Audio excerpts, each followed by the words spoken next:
The real freedom of any individual can always be measured by the amount of responsibility which he must assume for his own welfare and security.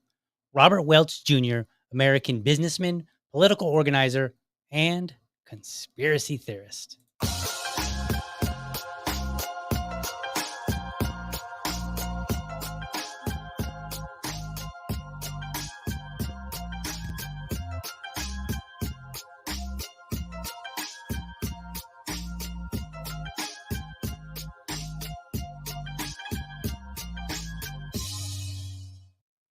All right.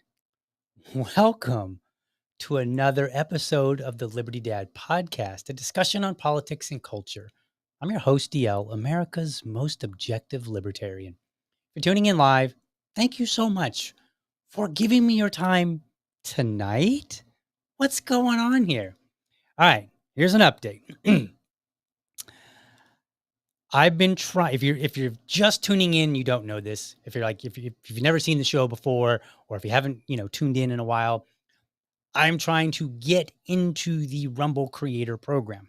It has some requirements. I got to have 30 hours of streaming in the last 30 days. I didn't start till midway through the month. So that means I have to compensate for the days that I missed and for weekends when I don't generally stream. So I've been streaming a lot in off hours. And let me tell you, it's been tough. It's no easy task here because I want to make sure that I give you guys something meaningful to listen to. Right? I could just stream and just start talking. But I don't know that would be very interesting. So what I want to talk about tonight, on my way to trying to get that 30 hours, I'm currently at 23.9. So if I do a couple hours tonight, that'll add to it. Now, the funny part is, it's rolling. So like as the next day happens, well, I get the accumulation from that day's stream, but I lose that initial 30 days, prior because it becomes the 31st day. And so now the next day, so like if on that 30th day, so like if on Monday, 30 days passed, that 30th day is like 2 hours. But then on Tuesday, the 30th day, which moves up one, is only 1 hour, then I've technically lost an hour in that calculation. So it's very challenging. So I'm giving it the good old college try, as we'll soon talk about. In terms of trying to get it, I've got till Wednesday, I believe, at noon. So I'm pushing hard because if I don't, then I'll have to wait until the next month. And I don't really want to wait. So I wish I had learned about this a little sooner, but hey, it is what it is. All right. So what are we talking about today? I want to talk about how we as a society are breeding more and more irresponsibility. And so there are some things that I've seen online that kind of they came across my wire, and I was like, these are some good topics, and I think I can tie them all together with this notion of irresponsibility. So we're going to talk about three different stories. We're going to talk about some middle school bullies. We're going to talk about a dog attack, and we're going to talk about student loans. And I'm gonna hopefully by the end of the show, however long it is, in the morning I try to stick to about an hour, although I may have to bump that up a little bit. But anyway, on my off hours, I'm gonna try to just let it go and not ramble, but at the same time, if it's a 2-hour show, it's a 2-hour show, and it works out better for me. So by the end of the show, hopefully I demonstrate that these three seemingly unrelated topics have everything to do with a culture of irresponsibility, which is what we have. And you might remember that Vivek said something about that. He's like, hey, we got some mediocrity going on here in the United States, and everybody got really mad at him. They're like, no, we don't. And it's like, well, yes, we do. And in fact, the campaign that half of you supported basically said that through the slogan, Make America Great Again. Again means that it once was and currently is not for whatever reason. So we're going to talk about this. And the first story is about these middle school bullies.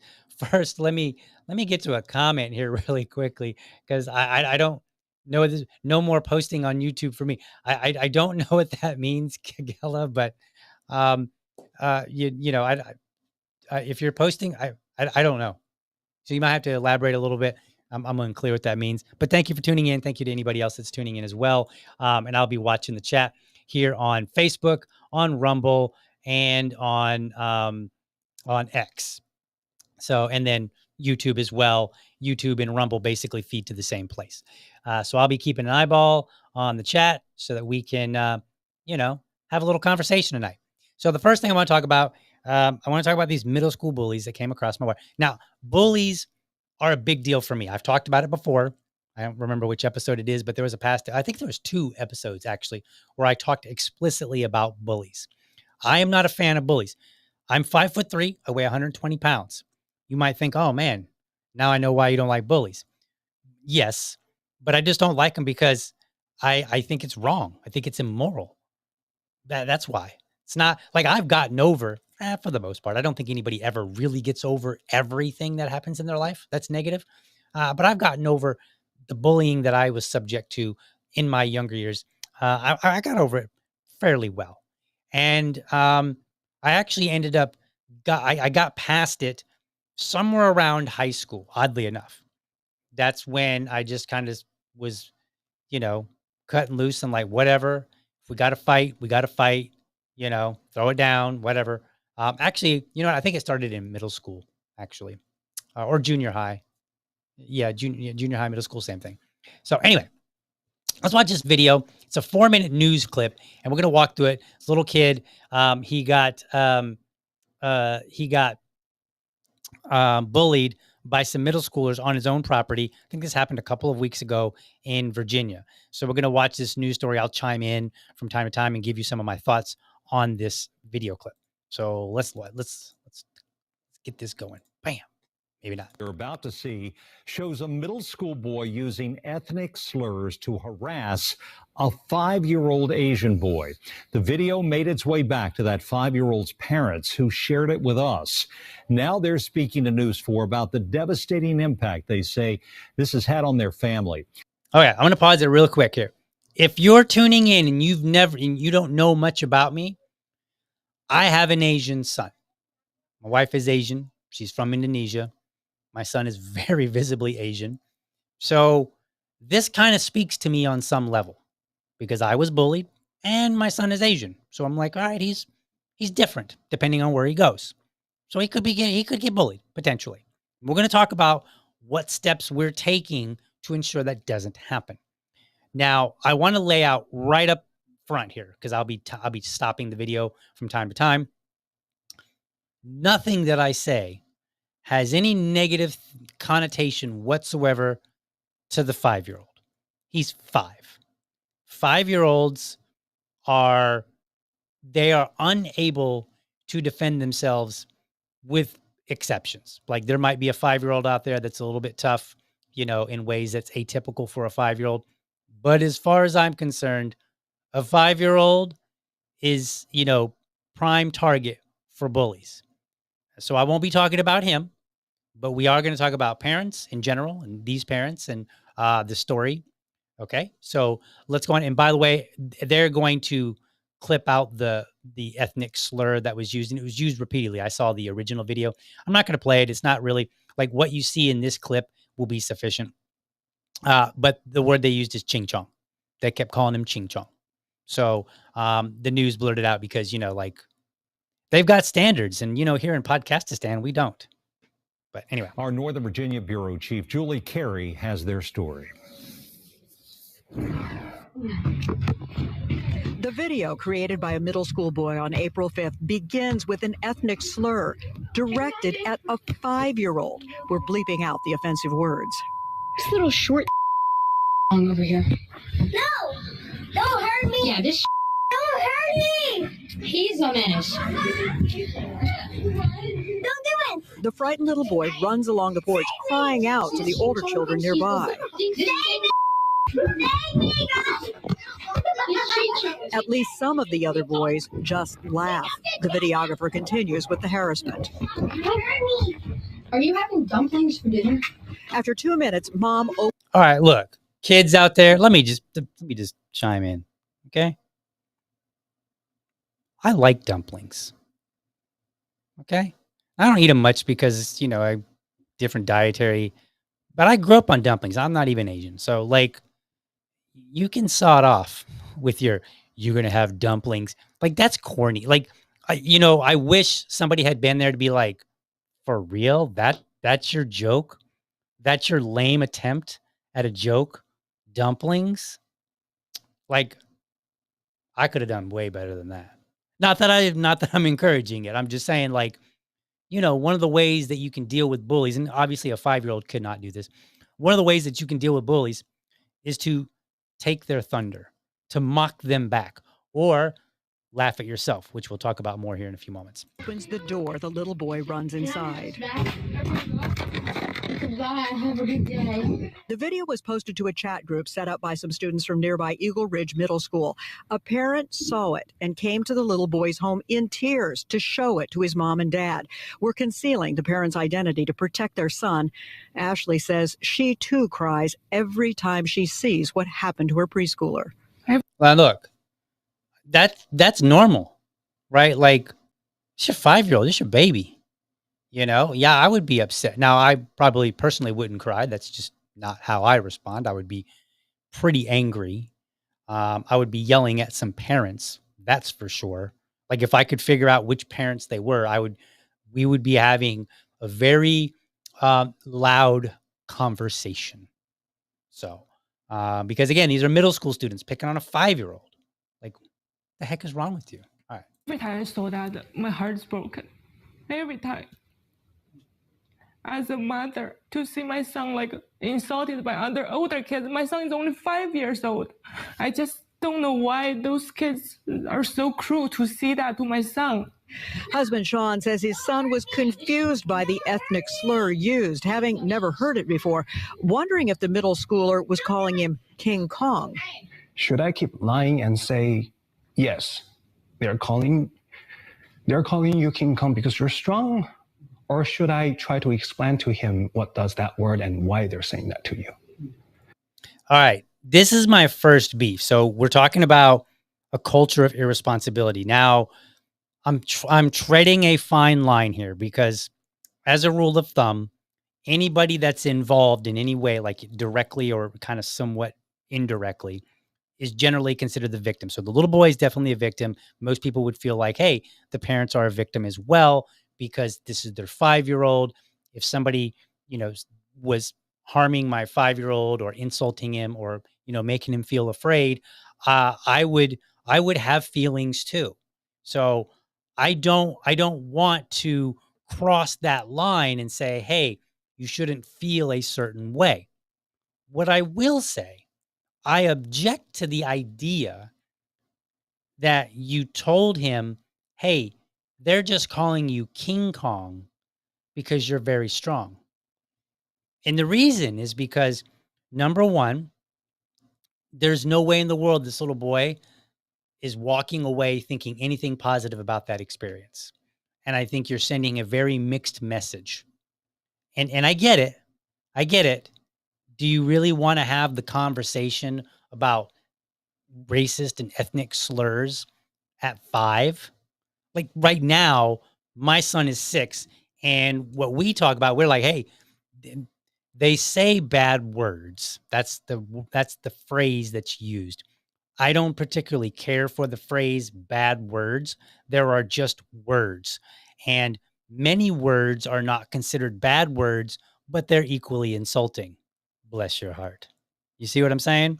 So I don't really look at the language as bad words and good words, but to make it simple, because he's 6, we just go with bad words. But I think it's important to eventually we'll get to that and we'll say, all right, son, you're old enough to understand now. There is no such thing as bad words. There are words that should not be used at certain times because it's not considered appropriate, right? And then sometimes you might not use words in certain contexts ever.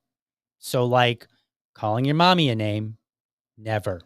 Never, ever, ever, right? Like, so there are certain situations where it's just never acceptable. Other ones where it's like, it depends. When I'm hanging out with the guys and we're just chatting it up over some beers in front of a fire, say whatever goes, right? You might curtail some of it depending on who's present and what, what joke you're making or whatnot. But ultimately, at the end of the day, I don't believe there's anything such as bad words. But I think it is. I think kids can figure out, hey, this whole experience was negative. Now that 5-year-old can't articulate it, but he knows, like, hey, this was not enjoyable. There was nothing, like in the clip that we just saw, and there's a longer clip, and he's running around and scared and stuff like that, and the kids are just continually bullying, and they're saying ching chong and where's ching chong and all this other stuff, right? And so to me, I look at it and I say there was nothing about that experience to salvage. There was just nothing. So unfortunately, as parents, we have to come to the realization that there are some conversations that you just have to have. You may not, it's unfortunate. In like my son, I don't even think he knows about ethnic slurs or racial terms. I think he just knows bad words. And then there's some words that are, most people would agree are quote unquote bad words. And then other ones, it's like, well, for kids, perhaps, maybe not for adults. So I think like one time I said stupid or something, not to anybody. I just like, oh, this is stupid or something like that. And he was like, Daddy, that's a bad word. And I was like, okay. Right. And so I'm like, I'm trying to set a good example, and not use certain language until he understands when he gets older, okay, there is a context, there's a time and a place for most of the language. And so I have to deal with it. But the reality is if my son was getting picked on, well, now I have to deal with it. That's life.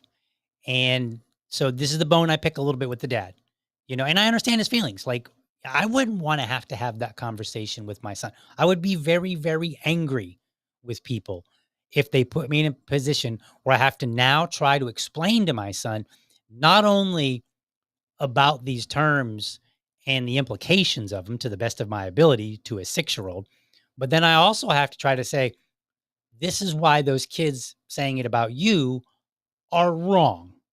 Because again, at 6, it's very, very difficult to have these conversations. They're very complex. There's a certain reality that they just are not going to be able to understand. So that's my big beef with the parents. We'll watch some more and we'll see what else we got. It's hard. The couple not only troubled by the boy who did the videotaping, but by the older children who laughed and stood by watching. Nobody come to step out and to say stop. Nobody think this is not right. And she's correct. She's absolutely correct. So this is I don't want to say a double-edged sword. This is like there's two sides to this. Okay. In reality, not two sides of what we want or what should be. There's just two sides in the reality. The number one side is this is wrong. Somebody should say something. The other side is kids are cruel. That's just where they are. Part of it is because I don't think many kids, when they're younger, they don't really understand the ramifications. So let me tell you a quick story here. I'm going to adjust the video. Let me see, make sure. Yeah, we're good on that. Okay. So let me move away from the video real quick. So let me tell you a quick story. And some of you may not like this. Okay. I was born in 78. This is back in the old days. Things were a little different. So somewhere around 4 or 5, I had this habit of just saying mean things to my mommy, right? I said my mommy. You could tell I'm a dad, my mother. And one of the things I would say is things like, I don't love you, mommy. Right? I would say stuff like that. And, look, my son is not quite said he's not went to that level necessarily, but he has when he's gotten upset with me a time or two, he has went over, drew a picture, like a family picture, and then literally X'd me out and came and gave it to me. He really did that because he just wanted to express that he was upset. And I was like, well, fair enough. I said, and I think I said something like, maybe later we'll figure out, and you won't be mad at me anymore or something like that. I didn't take it to heart. And I assume my mom's not here to ask, but I assume that my mom didn't take it to heart, or at least she tried not to. But here's what my dad did. One day we're all riding, we're going somewhere. I don't know where. I don't remember. I'm like, again, 4 or 5. And I'm in the back seat in between my aunt and my uncle. And then my mom and dad are up in the front seat. And according to my mom, we're all driving, we're all riding, and we're all laughing, having a good time. My dad stops the car, turns around, and he looks at me and he said, "Son, I hate you," or "I don't love you," or something mean. He said something mean. I don't remember exactly what it was. He said something mean. Turns around, continues driving for a mile or 2. It's dead silent, my mom said. She's like, everybody was like, "What just happened here?" Like, we were like having a good time, and all of a sudden, bam, he just throws that out there, right? Pulls over a little bit down the road, turns around. There I am, just crying, just crying my eyes out. My dad said, "That doesn't feel so good when I say that, does it?" And I was like, "No, Daddy, it doesn't." I'm kind of embellishing because I don't remember, but I'm telling you basically what my mom told me. So I'm, like, "No, Daddy, it doesn't feel good." And he's like, "That's how your mommy feels every time you say stuff like that to her." And they told me that was the last time I did it. So I think a lot of these kids, especially when they're younger, right? When they get into high school, it's a little different. You have some sensibilities about you in terms of how other people feel. When you're younger, either you don't have them or you don't fully understand them. You might kind of get it like, yeah, I know that's mean, whatever, but I don't think it really hits in the ticker, right? Like in the heart. And you really understand, what does it feel like to be that way? Or to be said, to have those things happen to you. So, and I'm not giving the kids a pass. Don't get me wrong. We have to speak in reality. We have to speak where people are. So the mother is absolutely correct. We need to start teaching our kids, hey, number one, don't be mean to other people. And if I have to be mean to you to get the point across as a parent, then yes, I will, because I think it is that important. And you need to understand. We can't wait till you're in, say, high school, where you're going to have a little bit better ability to perceive other people's emotions and have that kind of empathy. I don't want to wait that long, because then you've got this accrued behavior that we have to undo. And that's very difficult to undo. So we've got to teach them earlier. And the other thing, and this may be a little bit on the premature side when we're talking about middle school students, but maybe not. We need to teach our kids, stand up for the right thing, right? And that's what I'll be teaching my son. Like, he's 6, so he doesn't really have these problems right now. But we talk to him and we're laying the foundation, right? We tell him like, hey, don't say mean things to people. Make sure you say please and thank you. If somebody says something mean to you, blah, blah, blah, we put him into, we have him in jujitsu, to help build his self-confidence and prevent him from being subject to being a bully. So I just wanted to kind of quickly tell that story and just kind of add to what the mother's saying here. I do think she's absolutely correct that it's very sad that this doesn't happen. And there's no reason that we can't raise our kids and build a society that says, hey, yeah, sometimes kids will pick on you. Sometimes they'll go too far.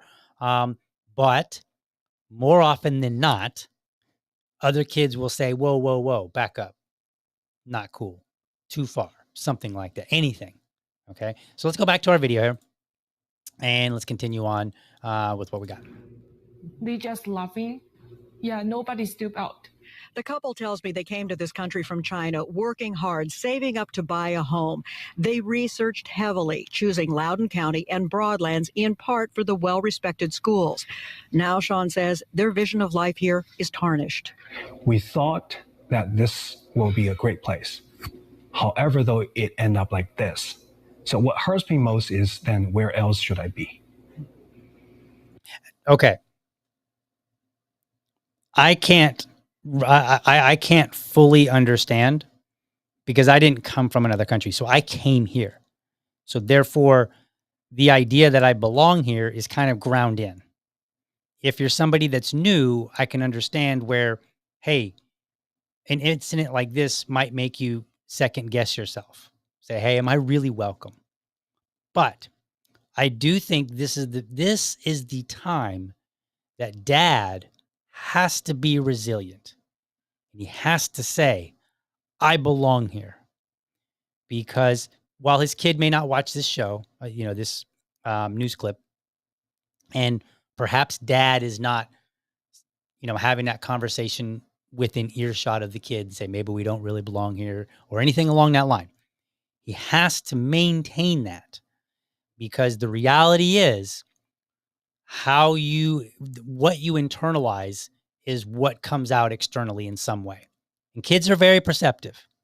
So I think this is the time for dad to really, really stand tall and go, no, I belong here. I came here. I work hard. I'm a contributing member of this society. I belong here. My wife belongs here. My son belongs here. Part of that is recognizing that kids have been, they are, and will always be cruel. Right? Now, that doesn't mean that we don't stop, working toward a better world. That doesn't mean that we tolerate it. That just means that we recognize there is a certain reality. And this is where parenting comes into play. Parenting, and it's tough, because if some kids did that to my son and I saw him crying, I would hurt inside. I would. But I would also know daddy has to stand tall so that he can see that, and we'll get past this together, right? Because he doesn't, that 5-year-old boy, my 6-year-old son, if he was involved in an incident like this, they do not have the skills to do that.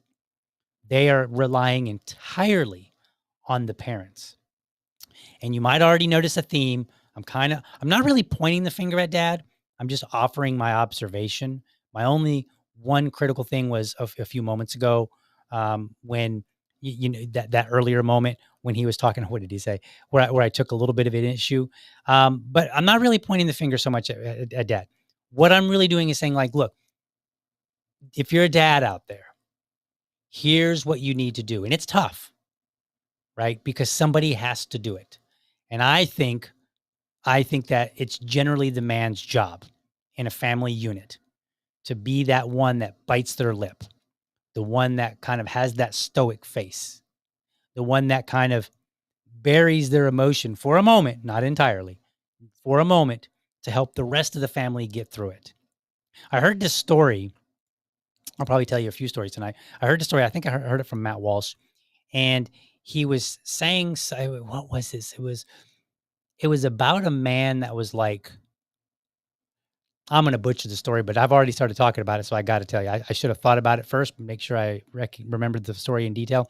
But basically, it's about a man who knows that there's an impending death between him and his wife doesn't know. And he goes along and doesn't tell her about it, and then just enjoys the last moments that they have together until they end up, I think it might have been like a Holocaust story. I just can't remember the details specifically. But ultimately, what the man did, what the husband did, was he held all that emotion inside so that his wife could have the happiest last moments of her life. And I think this is the burden that men have. And I will die on this hill that men have this burden. That doesn't mean that women can't share it. That doesn't mean that women can't have it. I just think that as a rule, this is what we're designed for. And we'll talk more about this in a moment. So I think that that dads, this is their moment to get out there and talk to their kids and have these tough conversations. Oh yeah, it was about what the issue that I took with him was, hey, should I lie to my son? No, you shouldn't. You should not lie to him about that. You should say, yes, those kids were mean and they said mean things to you and they were wrong. And you know how it made you feel? Yeah, it made me feel bad. Yeah, that's why we don't do that. We're better than that. We make people feel good about themselves. That's what we do. And we know that if somebody says that about us, just brush your shoulders off. All right, let's continue on this video here. That hurts me most, not just the words. Because the videotaping occurred in a neighborhood and not at school, it's unlikely Eagle Ridge Middle would have a role in disciplining the student who made the video. But spokesman Dan Adams tells News 4, the school division does not condone the behavior and is quite disappointed. Even though this child, he said, referring to the 5-year-old, is not an LCPS student, we have offered this student counseling and potentially restorative practices. The restorative practices would be directed toward the middle schooler. The Loudoun County Sheriff's Office confirms they have received a report of the incident, but say because juveniles are involved, they can't comment any further. The boy's parents hope by putting a spotlight on what happened, it may raise awareness, even provide a warning. Let other family know and never say that bad words to the kids, never say racist words to other kids. It's not right. I think children means the future. If children are sinking down, then the future of this country is sinking down. I think he's correct. If we do not raise our children properly, we will destroy our country. Now, let me get to some comments here because I think there's some good comments here. Kagela says, bullies are like cowards, all big and bad unless they have to take on a real challenge. Quite often, yes. And then Prince Parn, really good point here. I think you got to find someone to share it with, depending on what it is. It may be your dad if he's around, a brother, best friend, wife, sister, etc. And then he goes on to say, but yeah, in front of your son, you got to be strong. Totally agree. Like, you can have the conversation. Like, I'm not the kind of guy that says, hey, real men never cry. I'm not saying that, right? Like, now, if you're weepy all the time, then I might wonder what's up with you. I mean, it depends, but like, I'm kind of the believer in there's a time and a place for everything. Okay. So should a man cry in front of his son over an incident that happened to his son? Probably not if you can help it. You have to judge the situation. It might be a time where you just need to have a tear with him. Like, if your son gets really, really hurt, right? Like physically hurt, you might just, daddy's crying with you, and that's fine, right? Like, there's no clear-cut method for defining when and when not to. But I think there are many times, in this one, I would say is one, where it is time to put on the stoic face. Let me show you how daddy responds to this so that you see what can be. What is it that you can be? And now let's talk about some strategies. Number one, the biggest one that I think is the absolute best strategy whatsoever, take your kids and put them in self-defense classes. 2 reasons. I think 2. Number one, they will be able to defend themselves if they're in a hostile situation. If other kids are fighting them, they'll at least have a fighting chance, right? Like, if your kid can't fight and they're being picked on and it ends up in a physical altercation and the other kid has been in some fights, then chances are your child is going to be at a disadvantage. Don't do that to them. Do the best. Like, if you have to find an uncle, a friend, and then just teach them to box yourself, do that. Whatever the case is, you need to teach them to be to some self-defense techniques so that it'll give them confidence and that they actually have a fighting chance. Number 2, I think it gives a child confidence because they learn, hey, maybe I'm a small fry, which I was, but I can defend myself. And if nothing else, I might even be able to take a few punches, right? Like, not that it feels good. Trust me. I've taken a few punches, kicks, baseball bat. We don't need to get into all that, but I've had my fair share of injuries. Not all of them were fighting. But I've had my fair share of injuries. So I know I can take, a hit to the body if I have to. I prefer not. And I didn't get that necessarily from martial arts. I got that just the old fashioned hard way, school of hard knocks. That's how I got that. I acquired that. So that's what we teach. Here's a controversial one. And some of y'all are not going to like this because old dad here has thought about this a time or two. And I've already started using what are normally considered insults to my son. Now, hold on. Don't get angry. Just let me explain. I have jokingly said, like, hey, Squinty, come here. Like, ching chong, can you say ching chong? And he'll go ching chong, and we'll laugh, have a good laugh. Right? Why would I do that? Number one, I've never say it ever in an insulting, mean way. It's the same way that I might go, why are you being a turd right now? Right? Like, we have some fun. And sometimes we talk about it and I'll say, don't say this to your mommy. You can say it to me. So he might call me a turd, but I told him, like, hey, you don't talk to your mommy like that. Right? The reason is I want him comfortable hearing these terms and knowing that they don't have to be a big deal. Psst, Daddy said that to me all the time. You think I'm going to be upset with you? Where did I get that from? I got it from my mom in a different situation. I grew up, I got spanked a lot because I was a wild child, if you haven't already guessed. And I got yelled at a lot. My mom could yell. Like, my mom wasn't much bigger than me, and she could put some fear into some grown men that were way bigger than her. Okay. She was a feisty one. And she would yell at me constantly. And so before I was leaving to basic training for the Army, she said, son, I've raised you so well, it shouldn't bother you when they yell at you, because I doubt they're going to yell at you any more than I ever have. And she kind of was right. Like, I got there and it was annoying, and like, but I was mentally actually ready for it. Again, it served its purpose and it got me in line. It's not like I was sitting there whistling and bored, but I had peers who were also like 18 and 19 years old. And some of them on our first day, after a bazillion push-ups, were crying, tears coming out onto the floor, crying, right? They weren't prepared for that level of intensity, I guess. But I was, and there were times, don't get me wrong, there were times where I was like, you know what? I'm just going to tell them, F it. I'm done. Mostly because I just didn't want to hear it. It wasn't because I was upset or bothered. I was just, not in an emotional, sad way, but more like, God, I wish you'd stop. This is so annoying. Right. But I was prepared for it. So in my mind, what I'm doing is I'm preparing my son, and he will be prepared when if and when it comes to fire back. So if kids come up to him and they're like, hey, Squinty, hey, Ching Chong, he's going to be like, what? Round eye, what? Right? Now, I don't teach him that just yet because he's 6 and we need to, be careful what we teach him, because 6-year-olds, 5-year-olds, they have a tendency to say things at not quite the right time and not realize it. Like the time that my son dropped the F-bomb so casually at dinner. He was sitting there and he was all like, that's effing cool or something like that.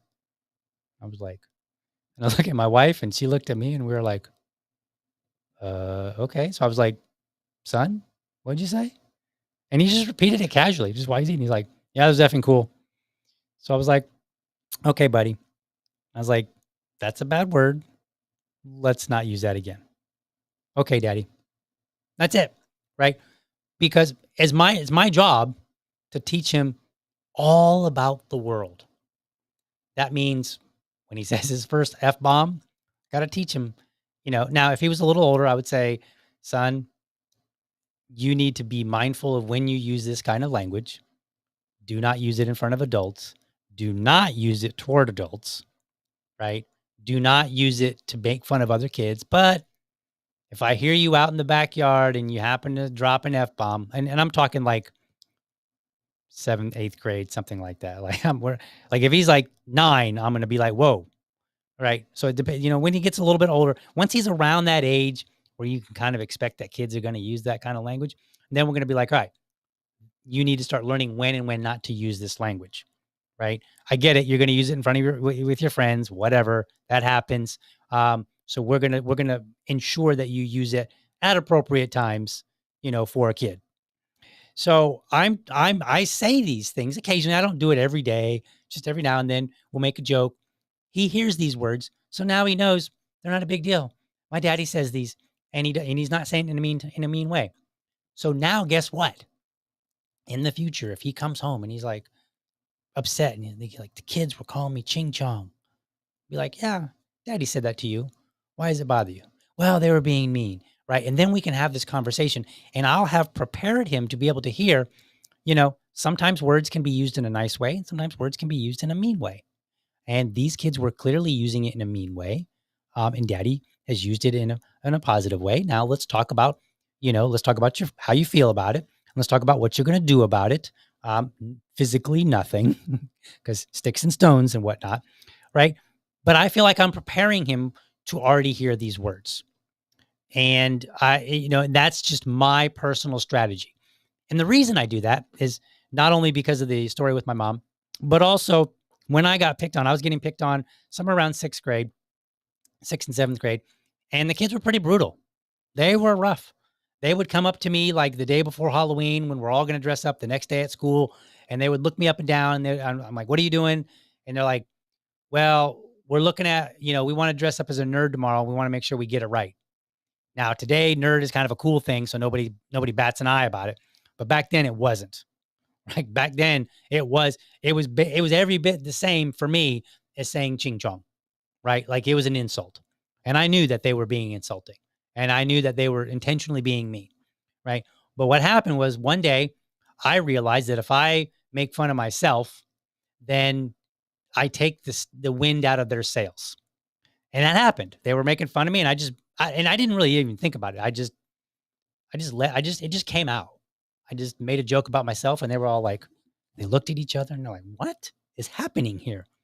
We're making fun of him, and now he is making fun of him. What?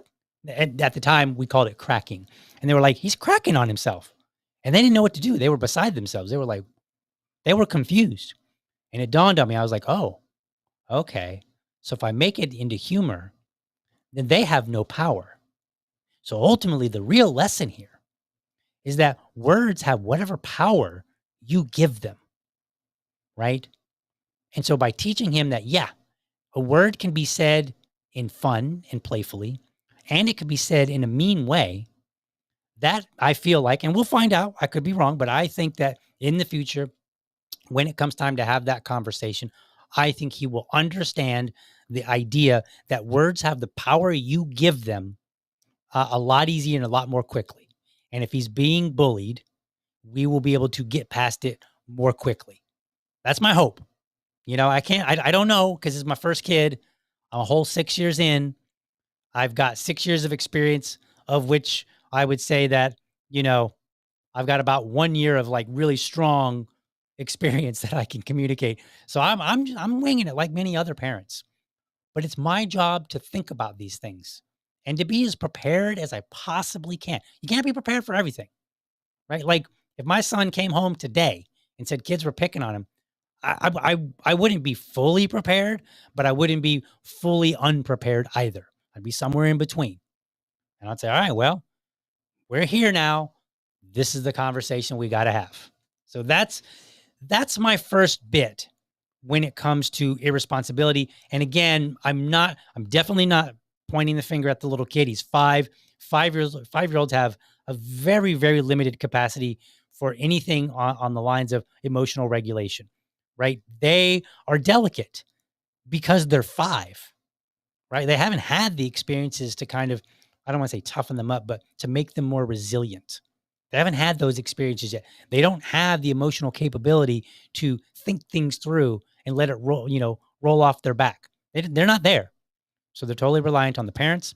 And I don't think that we as a society really work with parents to help them out. So so this is why I'm trying to walk this fine line. I don't want to point the finger at the parents so much and be like, oh, you're bad parents. That's not what I'm saying. I'm just saying, like, I think there's some mistakes there. And I think part of it is that our society has not worked with each other and not communicated these ideas and these strategies. We've unfortunately allowed, like, they'll call up the school. They'll be like, you need to do something. Okay, well, as we just heard, the school doesn't really seem to be like they're doing much. They're like, well, that kid doesn't go to our school, but we're going to offer him some counseling and whatever weird word they used, to talk about the middle school student. Now, by the way, another story. I'll give you another story, then we'll move on to this next one. When I was 7th grade, it might have been 8th grade. I don't remember exactly which one.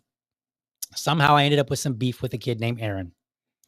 And I had a habit of running my mouth. Okay. Probably 8th grade. It's probably closer to 8th grade. And I called him. I don't even think he was present for it. I think I called him a name while he was somewhere else. And then the word just got back to him. Because back in my day, if you said something, it could catch up to you a week or two later. So this whole say something on the internet and get away with it, that didn't really work when I was growing up. You would say something and wouldn't even be on the internet. There wasn't an internet to have. There was no post that somebody could see. They just took it from somebody else's word that you said this thing, and then you had to deal with it. So I ended up calling him a skater fag because he was a skateboarder, and I don't remember why. It was dumb. I should have never said it. I learned the hard way because, we ended up determining that we were going to have a fight we were going to fight it out. We met at the park off of school property. Okay. We weren't even close to school. We were like several blocks away, public property. We got in a fight. I lost spectacularly. Like I ended up falling on the ground. I tripped over something, fell on the ground. And then at one point he just started kicking in the ribs until I was like out of breath. And I may or may not have been crying. I cannot, I cannot confirm or deny whether that happened. But then there was one final kick, and he was like, "This is for skater fag." Blam. So then I had to carry myself home.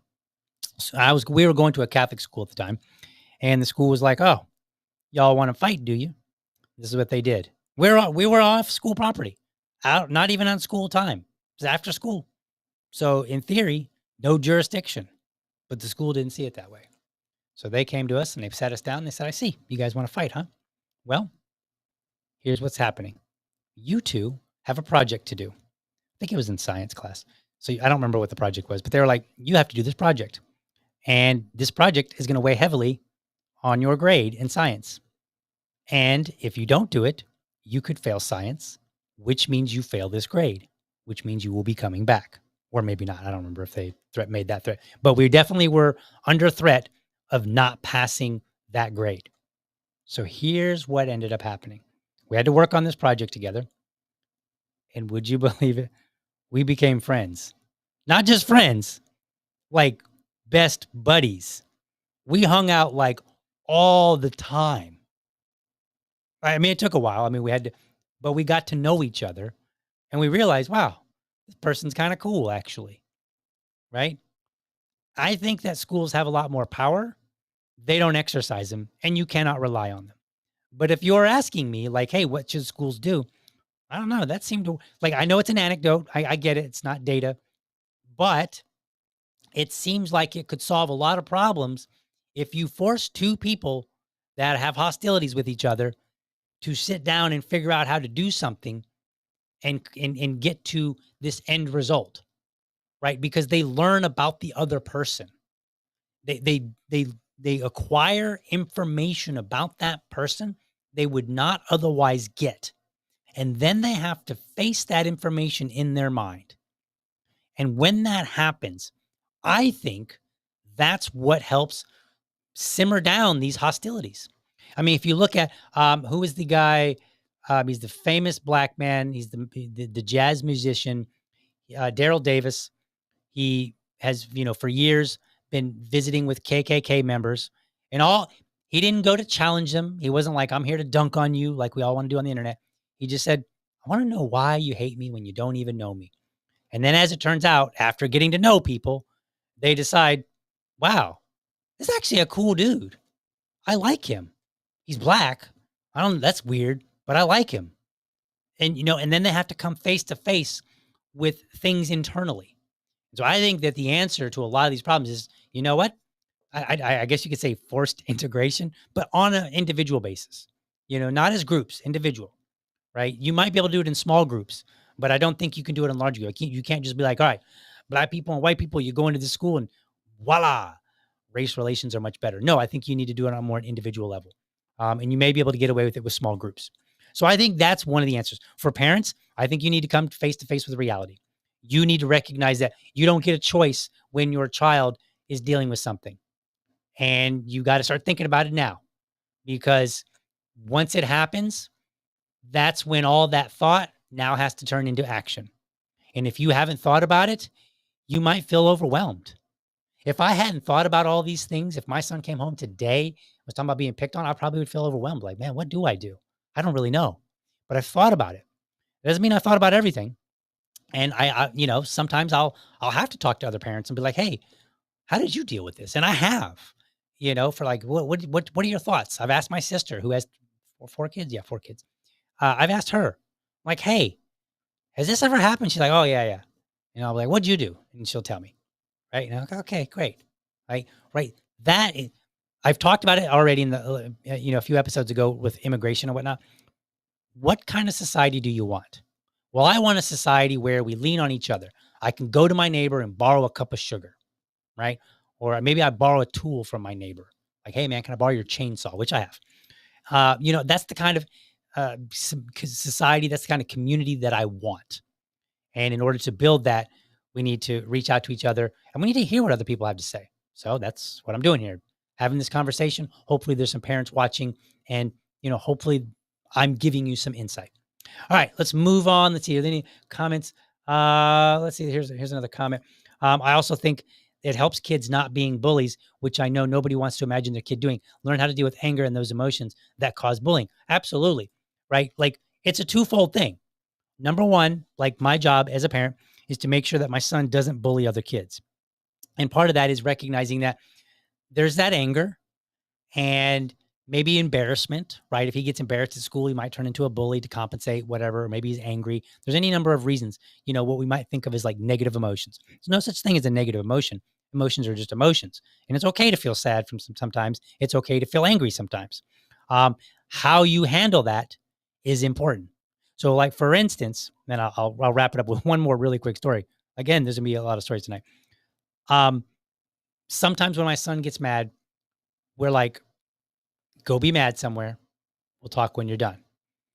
And as long as he doesn't throw anything, kick anything, do anything destructive, as long as he's not yelling mean things, and we try to dial it down on screaming, because sometimes it would just be like, ah, right? Not very often. It doesn't happen very often, but he's not angry very often. And then even less often does he like scream like that. It's what he used to do.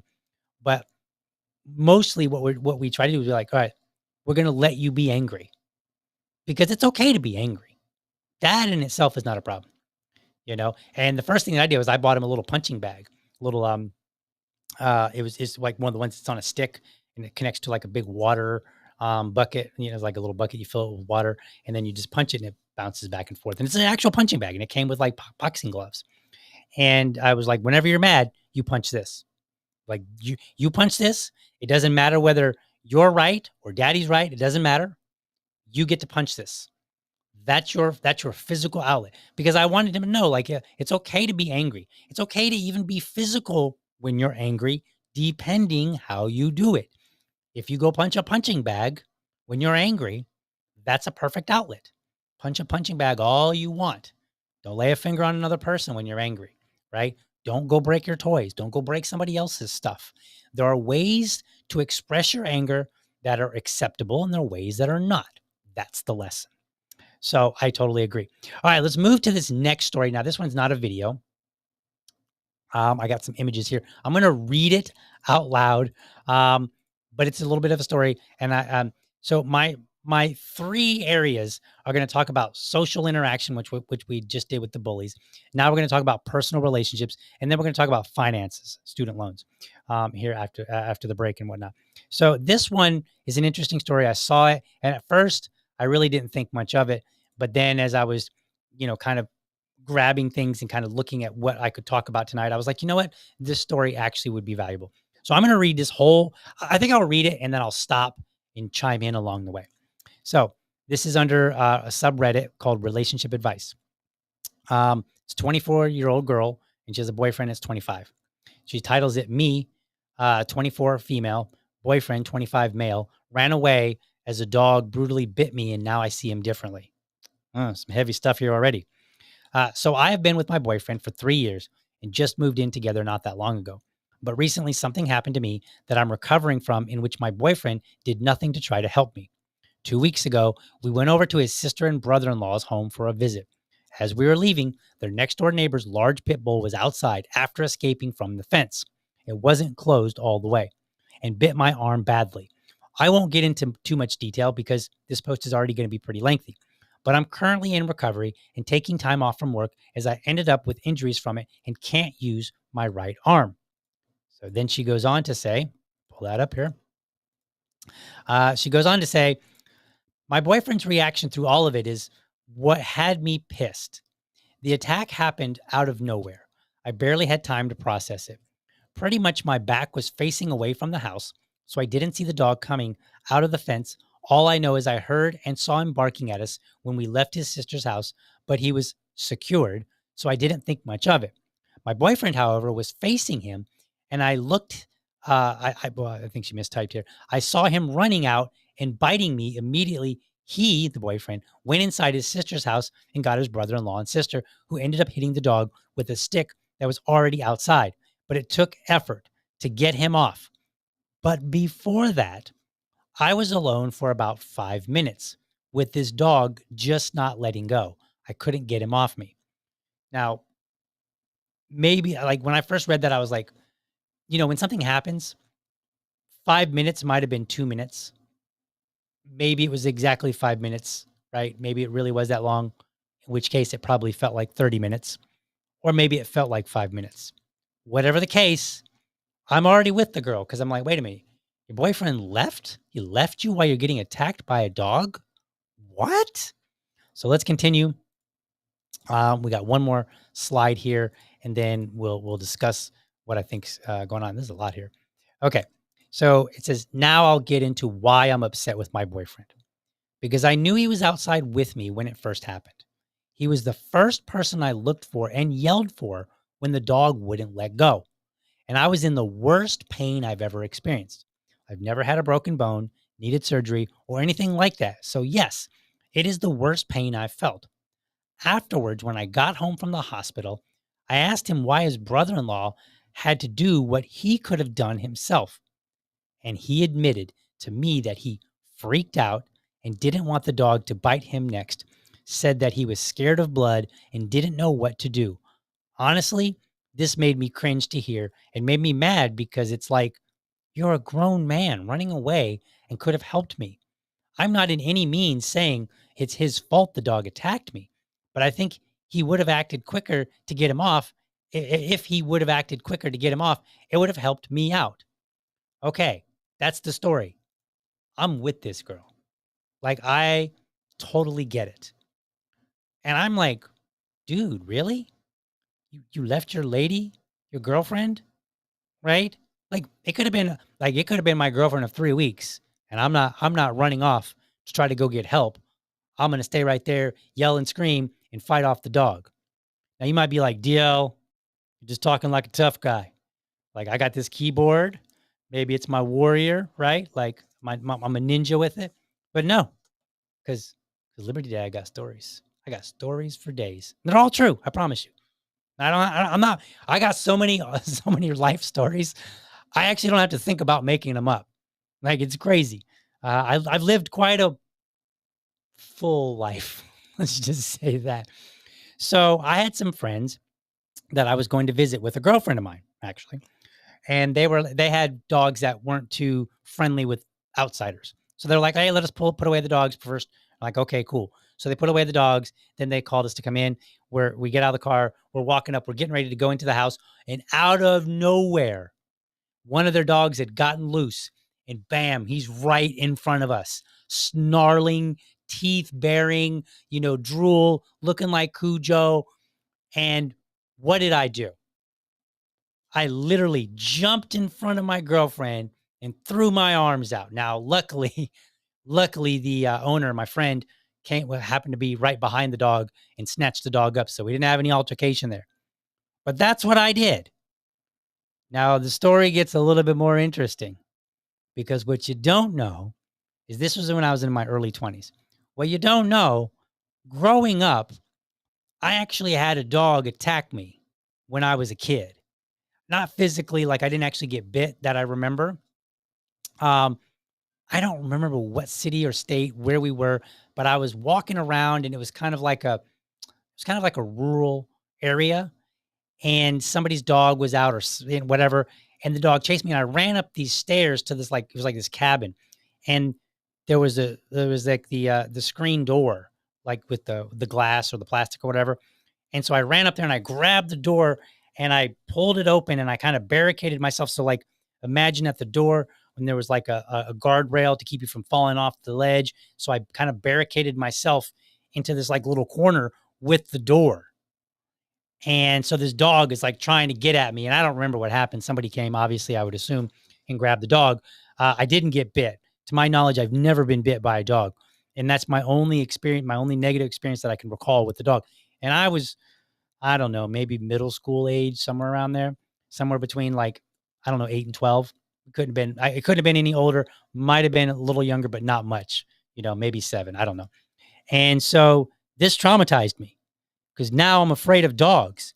And for the longest time, I actually would run from a dog. Like I've ran by myself, being chased by like chihuahuas, which by the way, they're yappy and they're tiny, but I'm not, from what I've heard from other people, if they bite your ankle, it really, really hurts.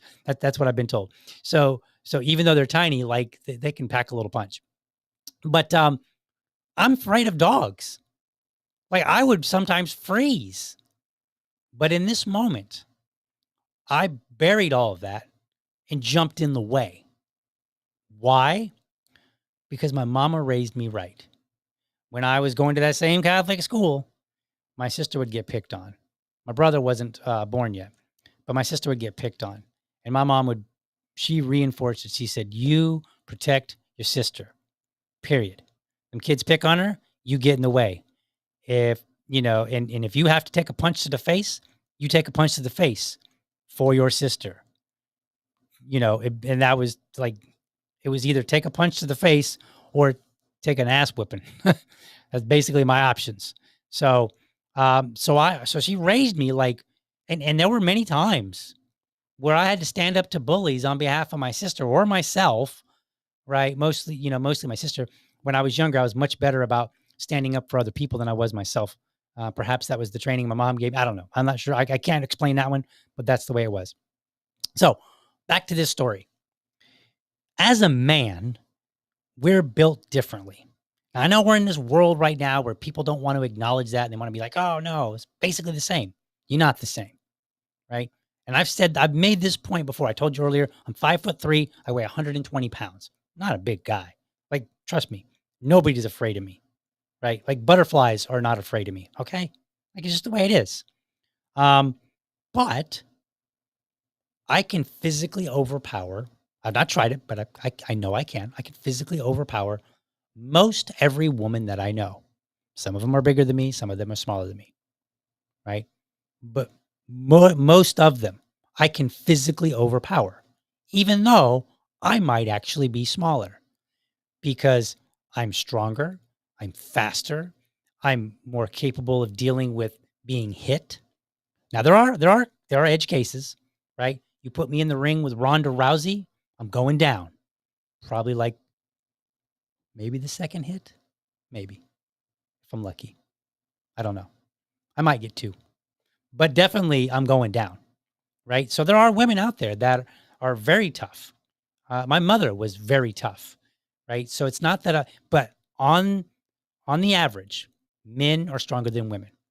And we're not going to go into all the details, but I believe that we were physically designed to be more, to be the ones that deal with threats. That's our design, right? We tend to be more risk takers. We're physically designed for that. We've got denser bones. We build muscle mass more quickly. We tend to be faster. We're stronger, et cetera, et cetera, et cetera. Right. So for me, I look at it and I say, number one, guy, you're designed for this. Number two, she literally was looking for her man. She was looking for the guy that was supposed to protect her. And he ran. Right. Now, if he had come back and said, look, I ran in to grab a knife and come back, I don't think I would find that the best decision. But if he's like, look, I didn't think I could take on the dog barehanded, so I went and grabbed something. I just ran in, grabbed a knife, came back out, started stabbing that sucker in the neck. Okay, fine. I'm not going to make a big fuss of that. And your girl probably would be okay with it. She'd be like, yeah, he left me for a second, but he came back a knight in shining armor with a broadsword. Probably would look like that in the moment. And so, like, she was looking for him. And now she's like, I don't know that this guy can protect me or is even willing to protect me. He ran from a dog. What would he do if somebody was there with a gun? Right? Now, again, I'm not advocating that you be reckless and lose your life. There are times for which there's different responses. But I think on the whole, men, their job is to protect the weaker ones in our society. This is why earlier I said, you didn't hear me say, oh, I think that mom needs to toughen up in front of her son. No, I didn't say that. Now she might, my mom would have, right? And my dad too. But I said it of the man because I think that's a man's duty. Your job is to protect those around you. Think about the case of Daniel Penny, the guy on the subway who put Jordan Neely in a chokehold and accidentally killed him, right? He wasn't intending to kill him, but he was trying to protect other passengers. Now, when that story happened, one of my friends, and there's an episode, you can go look at it. I invited her on, Karen Ann Harlos. She came on the show and she was talking about her experience on a subway. And she was like, look, I've been on a subway and men just don't stand up. And it's pretty sad. And so the reason I brought her on the show is because she had tweeted about it and she was flooded with people that are like, I'm not going to, risk my safety. I'm trying to go home, blah, blah, blah, blah. And like all these lame excuses. And I was like, this is a bunch of garbage. You guys suck. I can say that on my podcast because like it's a bad word when my son is around, but he's not around and this is a podcast. I mean, it's generally family friendly, but I can say suck. Like he actually told me that was a bad word the other day, like a couple weeks ago. I was like, for real? Like, oh. Anyway, so I was like, you guys suck. And like I jumped in front of my girlfriend to protect her from a dog, right? Not because I'm some badass. I mean, trust me, if that dog had tried to attack me, I probably wasn't going to do a whole lot to it. Okay. I'm a 20-year-old guy. I've never gotten a fight, if you will, with the dog. I don't know what I would have done. Would I have won? Maybe, maybe not. Maybe the dog overpowered me. But I could tell you this, it's going to have to go through me to get to my girlfriend. Now, of course, it would be my wife, but like that's what we're designed to do. That's what women and children are expecting of us. If my son gets hurt, he's looking to me to save him. If my wife is in a situation like that, she's looking to me to save her or to at least help her, right? That's what's happening. And like we have to raise our boys to how do I want to say it? To man up when it's time. And no, it's not pleasant. I did not enjoy the prospect of potentially getting bit by a dog. I did not enjoy the prospect of getting beat up by bullies picking on my little sister, right?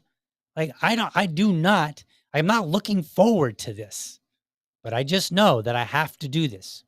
And when I was like 15, around that age, my mom would sometimes go out when it was like darker, like we lived up north. And so sometimes it would get like dark at like 8 o'clock or whatever. And she's like, oh, I'm going to go to Target or Walmart or wherever. And my dad would be like, son, go with your mom, protect her. That's what he would say. He would say, go protect your mom. And that was my job. And the one time that something kind of sort of happened, I didn't quite do such a good job. Because like we were walking in behind this enormous woman. She was tall and just big. She was a huge woman. And she was smoking a cigarette. And she went to flick the cigarette behind her. And she didn't realize we were right behind her. I was right behind her. My mom was right behind me. And she went to flick the cigarette. And I ducked. And my mom got smacked in the face. And boy, I didn't live that one down for a while. She was like, you're supposed to protect me. And I'm the one I got hit in the face. I mean, it was like, I didn't run. I just responded like ducking and just, but funny story there. So anyway, like for me, this is what we're designed to do. This is what dads have to teach their kids. I will be teaching my son as he gets older, son, you protect those around you. You step up. If you see somebody being bullied, you step in and say, knock it off. And daddy's done that. I have stepped in on behalf of other people, my sister and other people that I've known and said, whoa, whoa. Actually, it looks more like this. Hold on. Let me give you what it really looked like. Hey, you knocked that off. That's what it looked like when I stepped up to somebody. Because like everybody was bigger than me. The whole world. So like I got over that because I was like, all right, well, I can either be afraid of literally the whole world or I get over it. So I think this is important for us to teach our boys. Now, here's an interesting story. I'm going to tell you about these. I'm not going to pull them up on the screen. In 2021, there was a California mother. Her son, was it her son? Yeah, her 5-year-old son was attacked by a mountain lion. She immediately ran out there and just started beating on the mountain lion. That's what a parent's supposed to do, right? If the dad had been there, that's his job. Get out there, fight that mountain lion. Does he want to? I mean, no. Do I want to have to fight a mountain lion on behalf of my son? No, but I sure as hell will. And I'll tell you why in a minute. Another story, 2024, I think it was 3 or 4 Seattle women. They were out cycling and 2 cougars showed up and one of them lunged and attacked one woman, knocked her down off. They were riding and just basically knocked her down from her bicycle and like bit into her. I think it was like her neck or something like that, or her head or whatever. What did the other women do? They immediately jumped down and started beating on the cougar and hitting it with rocks and sticks. And eventually the cougar got let go enough that they could get their friend away. But here's the really crazy part. And you can look this up. Go look it up. I promise you, this is what the news reported. They held the cougar down with their bicycle until authorities came, and then they ended up shooting the cougar. Now, how crazy! Like they went the extra mile. They're like, number one, we're saving our friend. Number two, you ain't going nowhere. And then the authorities showed up and ended up putting it down. They never did find the second one, which got away. So why am I telling you those stories? Because when I see that women can do this, I absolutely expect men to do it. Because again, we're stronger, we're designed for it. And women out there are expecting it, especially if it's somebody that's close to you. Now, if it's a random woman on the street, she may not be expecting me in particular. She just would be like, hey, if I'm in trouble, I'm hoping a man is around to help me, right? That's the society we live in. And I feel like we got way too many men that are boys and young men that are growing up to be men that don't have that attitude. They have the attitude like, nope, I gotta stay out of this. And I'm like, no. Like there's a time and a place to get into things. And there's a time and a place not to. If you see a gang of like 4 or 5 dudes assaulting a guy and they got guns strapped to their waist, that's probably not the time to run up there and then go barging in acting like you're going to be Superman. Like I'm not saying men need to be stupid about it, but you should. If it's something that, you might be able to intervene in, you absolutely should. And I will not back down from that one. That is a man's job. All right. Let's see. I don't see any comments here to address. Let me see. I think we're good on the comments at the moment. So yeah. So let me go to an intermission. Give me a drink of water. We'll come back. We're going to talk a little bit more about, the school loans, how that ties in, and then we're going to wrap it all up. So we will be right back in just a moment. Hey, Liberty fam, do me a favor. If you enjoyed the show, be sure to hit the like and subscribe button to my channel. And for the really serious folks out there, I want you to hit that bell so that you never miss an episode. By the way, if you want to support the show, head over to libertydad.locals.com and sign up. For $5, you can be part of this show. There, I'll engage supporters of the show. We'll discuss topics that you want me to talk about, response videos that you would like to see, or anything related to the show. And I'll even have a monthly subscribers only episode. By the way, I'm always looking for dads to join me for Dad Talk. That's my series where I invite everyday dads on to talk about what's important to them in the context of being a dad. No argument, no debate, and dads choose the topic. It's my way of raising dad voices. If you're a dad or you know a dad who has something to say, let's get connected. Episodes air live on Friday mornings or Friday evenings, whichever works best for dads. All right, let's get back to the show. All right, got me a drink of water. We're ready to go for this second half. I don't know that it's necessarily going to be a whole, additional 1 hour. We'll see how long it goes. But I am playing it loose because, I'm trying to get my time up there and try to get into the show. I'm trying into the creator program. So I thank you so much if you're hanging in there. And if you think I'm rambling at any time, go ahead and throw it in the comments and be like, "Hey, DL, I appreciate what you're saying, but dead horse," something like that. I mean, I try not to be too mean, but let me know if I'm pushing the boundaries a little bit on talking. All right, so let's watch a couple videos related to student loans, and then we're going to wrap it up and tie it kind of all together about this whole irresponsible, this culture of irresponsibility. So here we are. Bada bing. In other news, the Trump administration has announced we will put an end to Joe Biden's illegal student loan bailout attempts. No student loan has been referred to collection since March of 2020. That's wild. March of 5 years. Nobody has been sent to collections. 5 years. That's crazy. All right, let's watch. That comes to an end. On May 5th, the Department of Education will resume involuntary collections for borrowers with defaulted federal student loans. The student loan portfolio controlled by the federal government is nearly $1.6 trillion, but fewer than 4 out of 10 borrowers are in repayment. This is unsustainable. Fewer than 4 in 10. So less than 40% of people who borrowed money are repaying it. That's crazy. A lot of people are going to come to it's about to get rough for some of these people, I think. Because if you've been living the last 5 years and not making any payments, that's getting, and now with the economy the way it is and everything, it could be tough on you. But unfair and a huge liability for American taxpayers. Debt cannot be wiped away. It just ends up getting transferred to others. So why should Americans who didn't go to college or went to college and responsibly paid back their loans pay for the student loans of other Americans? 100% agree. What's that meme that you've probably seen? You took out a loan, you pay it back. It's that simple. You chose to borrow money. You are the one that owes it back. Period. I'm a simple guy.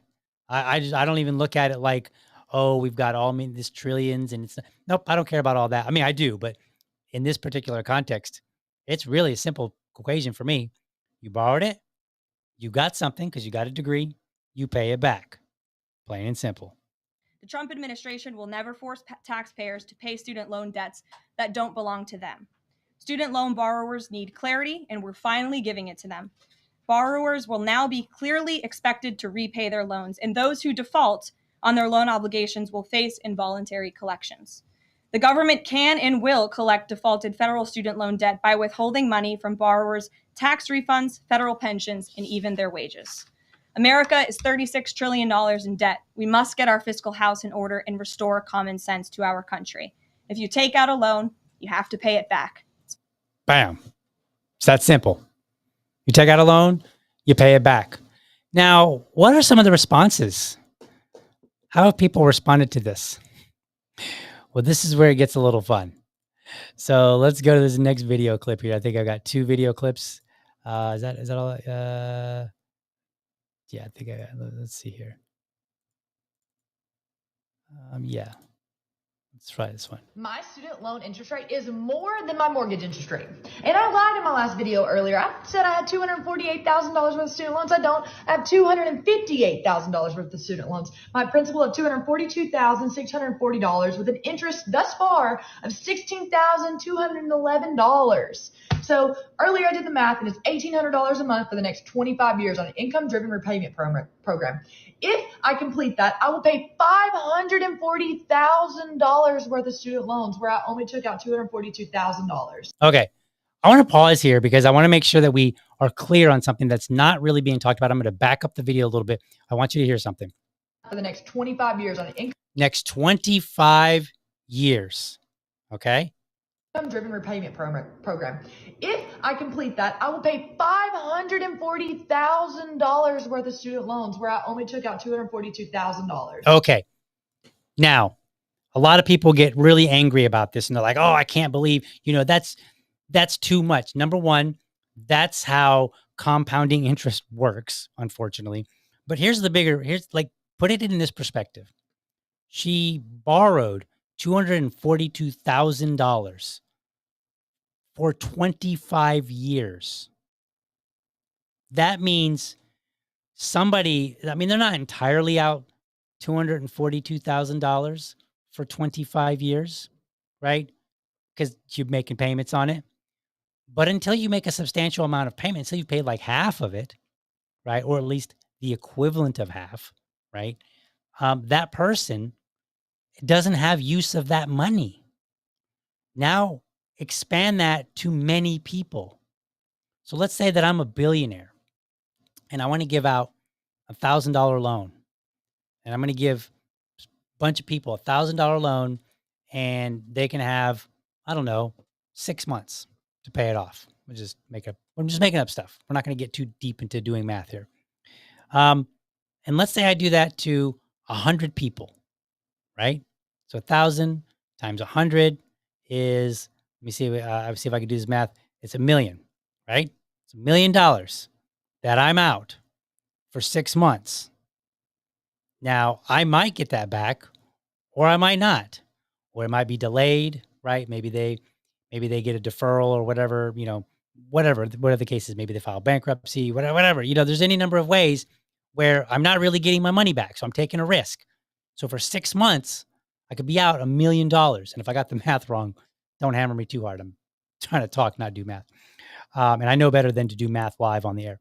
So I think this is the point that people are missing, is that she borrowed $242,000 from somebody or somebody's, right? Maybe an entity, an organization, but so did many other people. And so you have all this money out there that was borrowed that the original owner cannot use. So they're not getting it. And yes, compounding interest, the longer you hold on to it, the more you pay, because that's the longer this person doesn't have access to all that money. So you are paying to have the access to money that you don't have. And the more money it is, yeah, in a way, like it makes sense that one, it's going to take you longer to pay off, but then two, the interest rate is going to be such that, yeah, you might end up paying double. You ever bought a house? You know how that works out? It's basically the same thing. So let's continue listening. Hardworking people are not asking for our loans to be forgiven. We are asking for reasonable interest rates. And yeah, I'm hyped up. Y'all don't see me make videos like this. This is not normal for me. But I've gotten to, who else would be advocating? Somebody has to be advocating for this, and it has to be the people that are impacted the most. Because it's not the people that don't understand it. They're like, yeah, make them pay their student loans themselves. We're not asking not to pay them. There are some, and she does acknowledge that here. But here's the thing. What does reasonable mean? When she took out the loan, did she not get a piece of paper that said, or probably many pieces of paper that said, here's the amount that you're borrowing. Here is how much you're going to pay a month. Here is the interest rate. Here are going to be your interest payments. All this information. Did she not get that information when she got the loan? Did she say, yeah, whatever percentage it was, that's a reasonable percentage for me to pay for $242,000? So it sounds like now that she's faced with the reality of paying the bill, she's like, whoa, wait a minute. This isn't fair. But it was fair when you got it, or somebody's being dishonest. Be some people, but I'm not one of the people. I'm one of the people that's like, hey, do you know what the student loan interest rate is? Do you know what it is? It's about 8%. Okay. Think before you speak. And it's varied over time. So depending on when you get your loan, will be depending on how much you actually ended up paying on your, a lot of it, it's all going to be dictated by how much you borrowed, when did you borrow it. There are certain times where the interest rate is lower or higher, whatever, right? I think when I borrowed mine, they were way, way under 8. I think it was, well, maybe not way under. I think it was more like 5 or 6.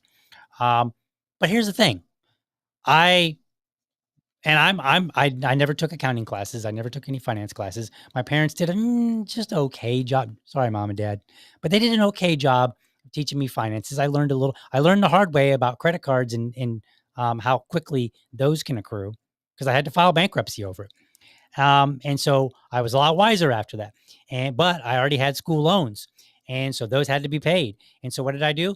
I literally printed them out and I started reading it. And I was like, oh, it says here that my last payment of, we'll just say $300. My last payment of $300, this is how much went to the principal. This is how much went to interest. Oh, and then I was able to chart it out and say, based on the payments that I've made, here's how much it's going down. Here's how much interest is being, added to the principal, how much I'm paying overall. And then I could even calculate it and say, all right, if I want to pay it off by such and such date, what do I got to do to pay that off? And so I strategized and I said, here's how I do this. And I can tell you, while my interest, I didn't have $120 or $242,000 in debt, while it was substantially lower and my interest rate was lower, it was like 6% and it's 8% now. I think it's like 8.8, 8.08, I think is what it is. Even though I was in a different situation, I didn't have much money. So it was a big chunk out of my paycheck. But I was like, all right, I got to deal with this. And I actually had more than one loan. I had a couple of them. So now let's watch the second video, because these videos get interesting. Like that one, I think she was relatively reasonable. I think she was incorrect about this idea of like, hey, this is, like a lot of these people, they seem to have had no problem borrowing the money, but then they have a bit of a problem when it comes time to pay the piper. I'm not a big fan of that. I'm like, no, you borrowed it. You had all that information available to you, unless somebody lied to you, which would be fraud. And that's an entirely different situation. Unless somebody lied to you and said, hey, you're borrowing $50,000 and we're only going to charge you 1% interest. And then they end up charging you 6%, right?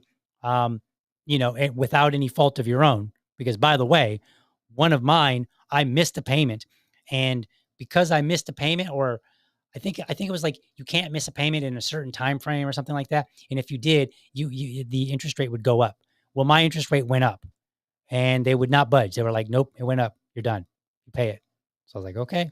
Right. So, but if somebody were to raise your interest rate and that wasn't part of the deal, then yes, that's a problem. But otherwise, you agreed to this.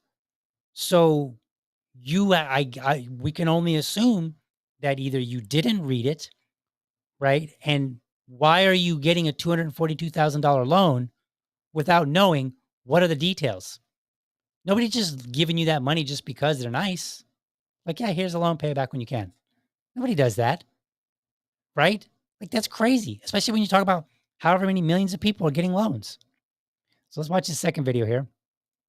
Is this the one that, yeah, I think this is the one. I didn't rename them. Why didn't I do that? For the record, Oh, yeah. we will all file bankruptcy and we will all go back to school. Okay, so first of all, I don't know that she watched that briefing closely, paid attention, but they said they will garnish your wages if they have to. You will be punished. So chances are, if you file bankruptcy and you're in default, that the government will find a way to make sure that you do not get another loan, which they should. At least this woman, since she was foolish enough to literally go and talk about everything she's about to talk about. You're not getting a dime from us. What? I have 3 degrees. I'll go get another one. I'm a black woman. Okay, so let me just put this on the table real quickly. You are a black woman, and I don't care. You took out loans. You borrowed money. You owe it. You have 3 degrees. Presumably, you are now relatively intelligent. They're good degrees and you paid attention, right? So you should be able to go out and make money at doing something, providing a service or a skill to somebody else who's willing to pay for it. And then you can pay for the service that you received. Black women are the most educated populace on this planet.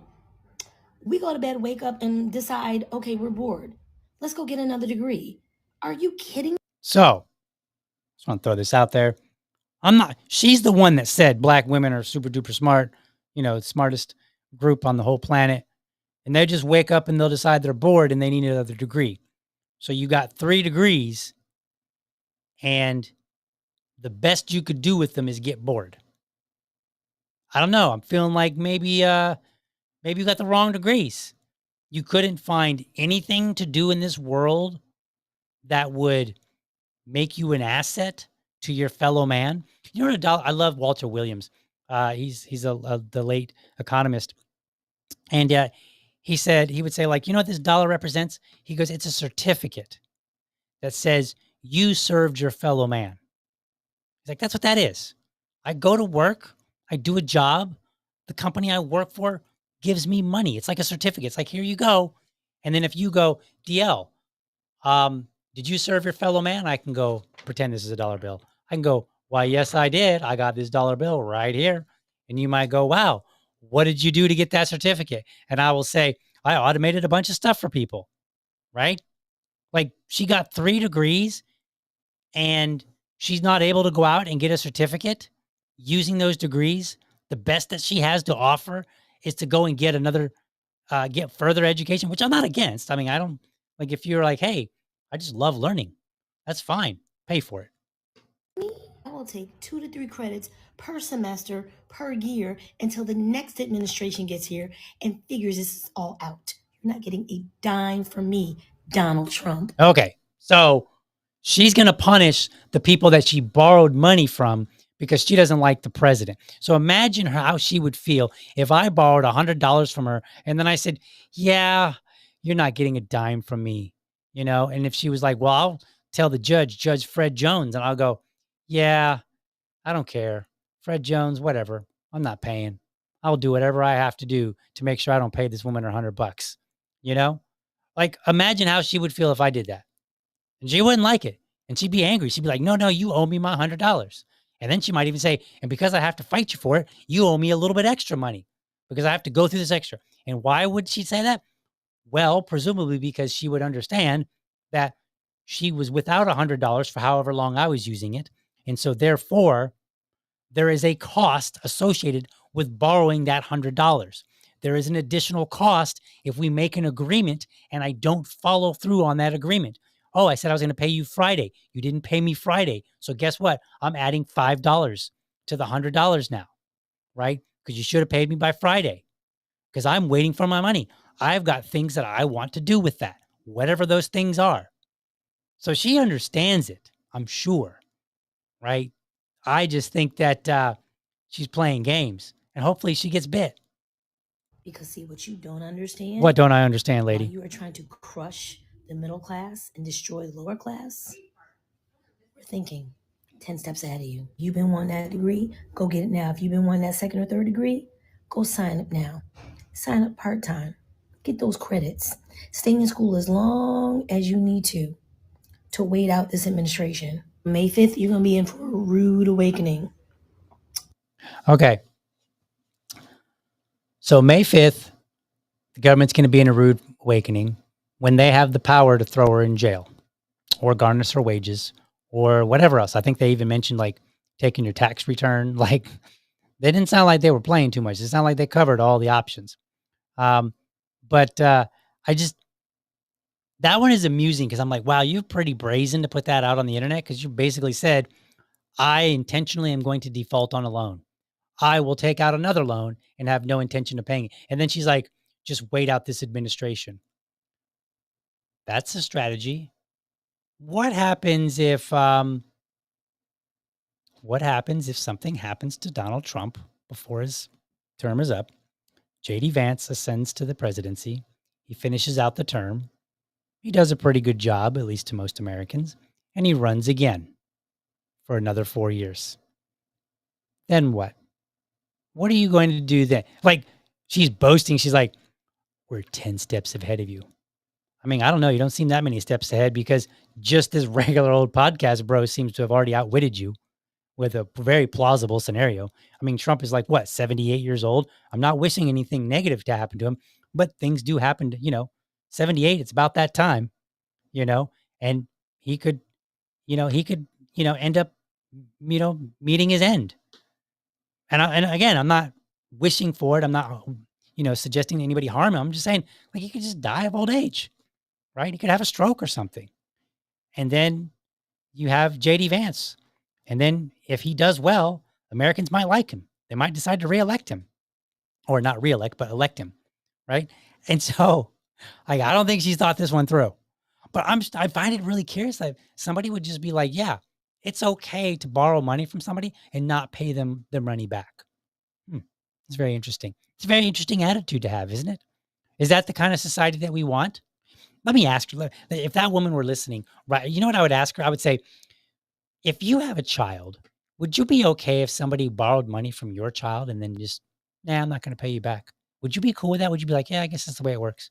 Would you be cool if they were like, yeah, you are a supporter of Joe Biden or President Obama or whoever, Kamala Harris, I'm not paying you your money back.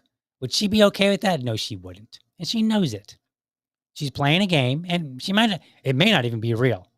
She could be like saying this and just trying to get clicks and likes. So if anybody's listening to her, please roll your eyes and move on, because that's some very terrible financial advice. All right, let's look at this last clip, because I thought this last clip was kind of the most interesting. Let's see what we got here. Bam. I've been paying on these loans for 15 or 20 years, and I still owe the exact same amount that I owed when I borrowed it.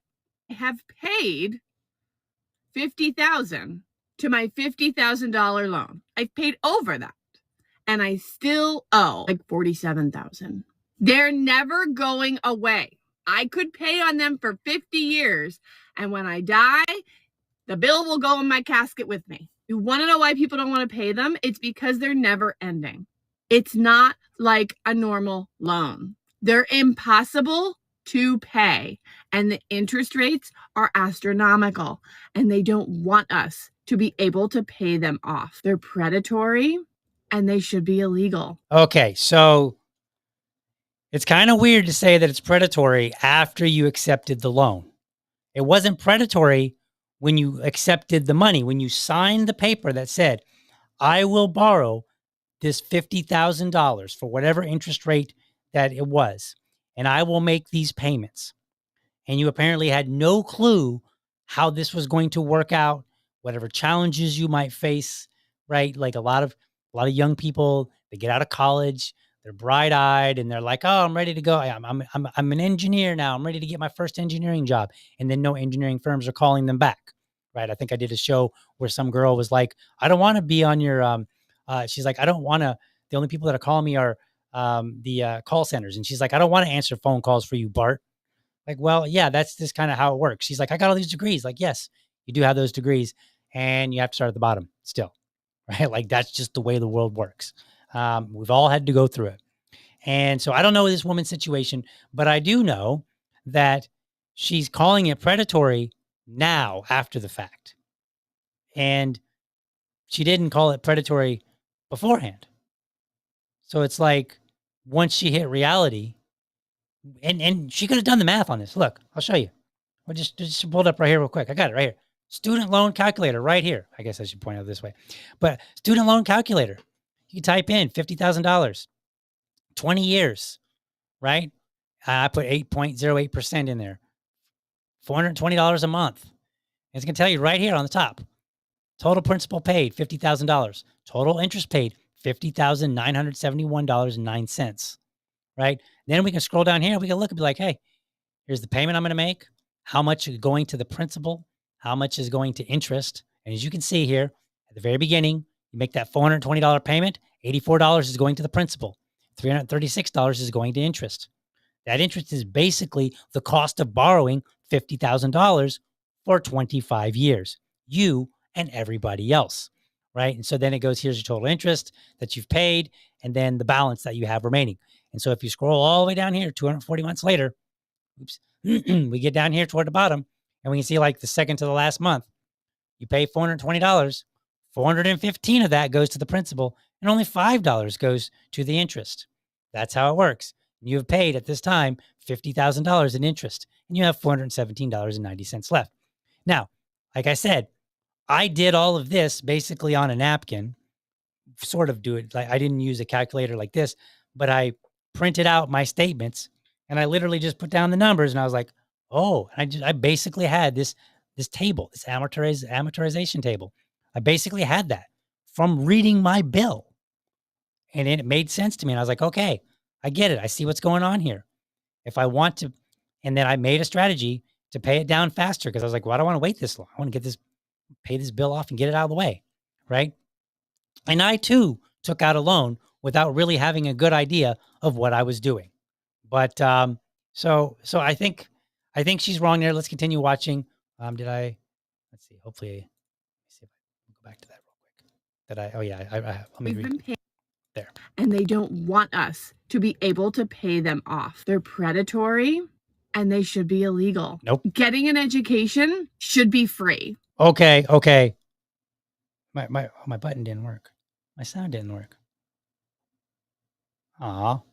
My little toy my little buzzer that goes, for whatever reason, it didn't work. Okay, I'll figure that out later. Just imagine that there was a sound. So no, it shouldn't be free. Why? Because you're using somebody else's money and they could have had some other use for it. And as we're seeing, some people have no intention of paying. Some people find out that, maybe the reality hit them in a way that they didn't expect.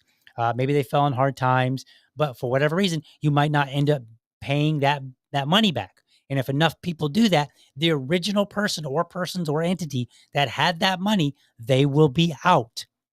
Things are not free. What do we say? There ain't no such thing as a free lunch. There's no such thing as a free education either. You are using somebody's time. That professor, they had to go to school. They had to write papers. They had to pay bills. They might still have bills that they're paying, school loans. And you are like, well, it should just not be a thing anymore because I decided that I don't like it. No, it's not how it works. That's irresponsible. We live in America. Yes, we do. Nothing is free. That's correct. In America, you can go to college for $200,000 and not even be guaranteed a job. Yes. Why? Because you're borrowing money from one entity and you're asking some other entity to give you a job. If you went to a law firm and you said, will you loan me money to go to school? I will sign a contract that I'll work for you for 10 years. In theory, that could happen. I mean, it's probably not going to happen, but in theory, it could happen, right? Because they're going to loan you money with the understanding that you're going to come back and work for them for a certain amount of time. So they're without their money for however long, and they're getting a service from you. Something like that might work, but that's why you're not guaranteed a job. The other reason is because there are other people that want a job. And so now there's a scarcity of jobs. And it might be that you go to law school, you come out, there's no law firms that are looking right now. I'm just making up a scenario. So lawyers, if you're out there and you're like, no, there's plenty, like whatever. But there may not be anything for you. So you may have to go get a job that's outside of what you just learned. And then you get a job, you get some money, you start paying your bills, but then you keep looking and eventually you find something and you say, hey, here's a job, I can do this. And maybe you get your foot in the door at a company. And then after you get your foot in the door, you start working your way up. And then you decide, hey, it's time for me to move. So you move over to this other law firm who's going to pay you more because now you have what? You have a degree and you have experience. This is how the world works. And this woman, I don't want to insult her, but she looks old enough that she should be able to understand this. Right? I'm not saying she's old. I'm just saying she doesn't look like she's 16 or 20 and might not know about the real world. She looks like she's old enough to understand how the world works. And yet here she is crybabying about a loan that she took out. She had no problem taking out the loan. It wasn't predatory then, but now it's predatory.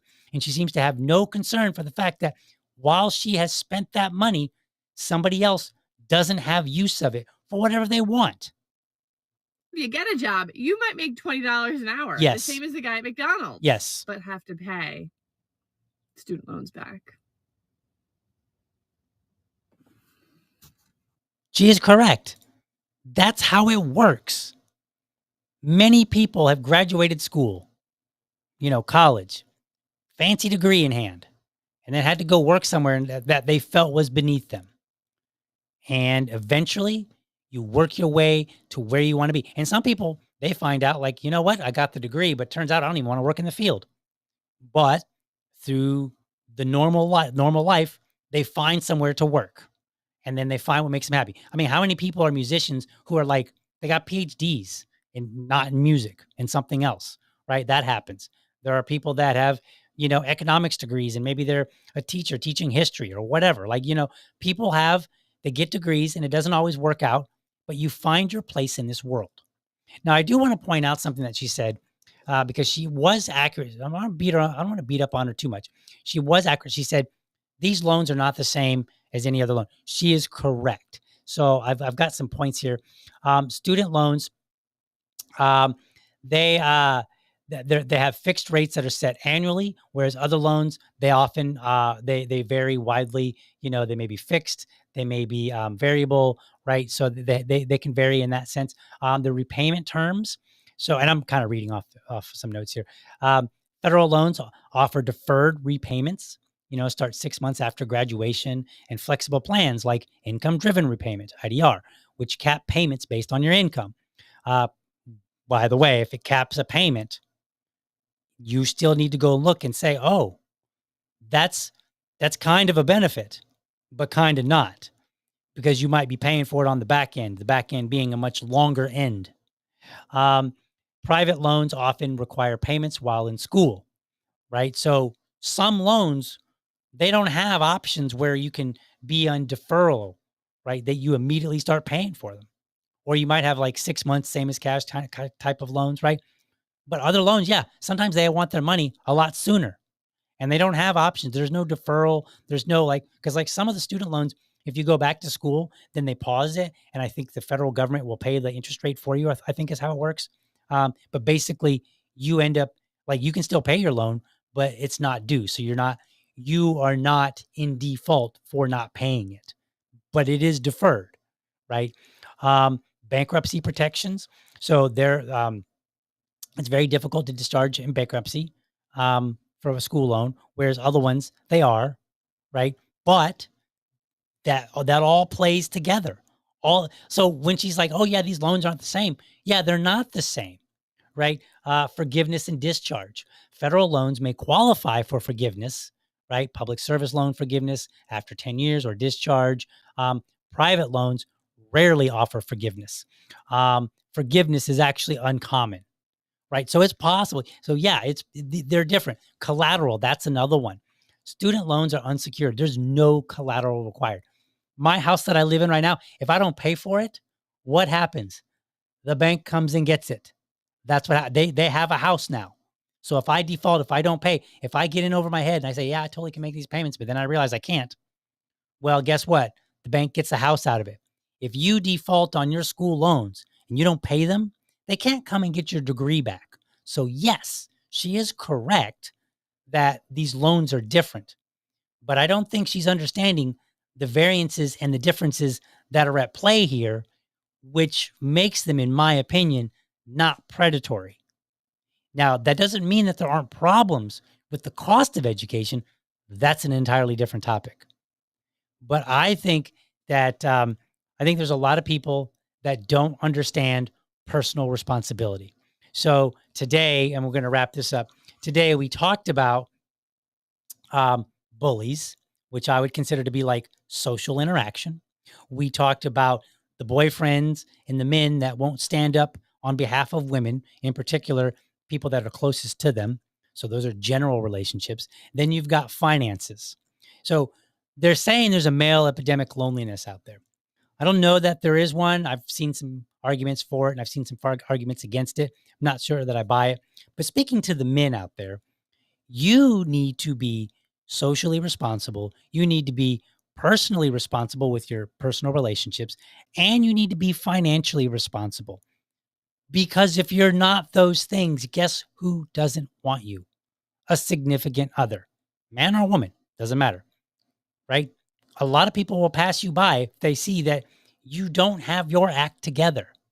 If you're an adult, your job is to help raise your kids so that they have their act together, so that they're somebody that somebody else wants to marry. If I had met my wife and I was just spending money left and right, and I never had any money to take her out on a date, right? And I was always like, yeah, I got to wait till the next paycheck. And then if she found out that the reason was, I'm making, I'm making poor choices, that's going to influence whether or not she might like, well, I don't know, I'm working really hard. Do I want this kind of a character to be partaking in the money that I'm working hard for? He can't even seem to take me on a date. And this is not you should be able to take your woman out on a date that costs $6,000. I'm just saying, like, if you have no money, zero money, and it's because you are financially irresponsible, that doesn't help you out in the dating scene. It doesn't help you out in the marriage scene. Marriages, what is the one of the number one reasons that marriages fail? It's high. I don't know if it's the number one, but it's way up there. Financial problems, right? That is a big deal. And what woman really wants a man that's not going to try to protect her? Like, very few. There might be a few tough ones out there that are like, I can handle it myself. I don't need the man to, I'll bash that, that dog over a head with a rock, right? There's a few out there like that. But most women, like really most of them, they want a man that's going to protect them. Somebody breaks in the middle of the night, you get between them and the burglar. And then school bullies, if you have a kid,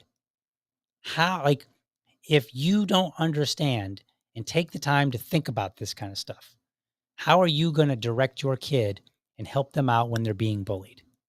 Like these two parents that I showed, I haven't talked to them, so I don't know, but just from the one video clip that I saw, it seemed like they were kind of at a loss. They weren't sure. And again, I'm not trying to pick on them. I'm just trying to say that we have this culture of irresponsibility, and it's all over the place. And it's up to us, the olds, to start putting our foot down and saying, no, there's a way that the world works. And you younger people, like, you can challenge systems. That's okay. My friend Dave is challenging the war system right now. I've talked about it in my previous podcast. He's challenging the idea that, conflict is inevitable and that we have to, have, bombing sessions with other countries. Like, he's challenging this. And he's like, look, I think there's another way. It's okay to challenge the way the world works, but you have to also understand how it works, because you're not going to be able to challenge it and make the world better if you don't even know how it's operating currently.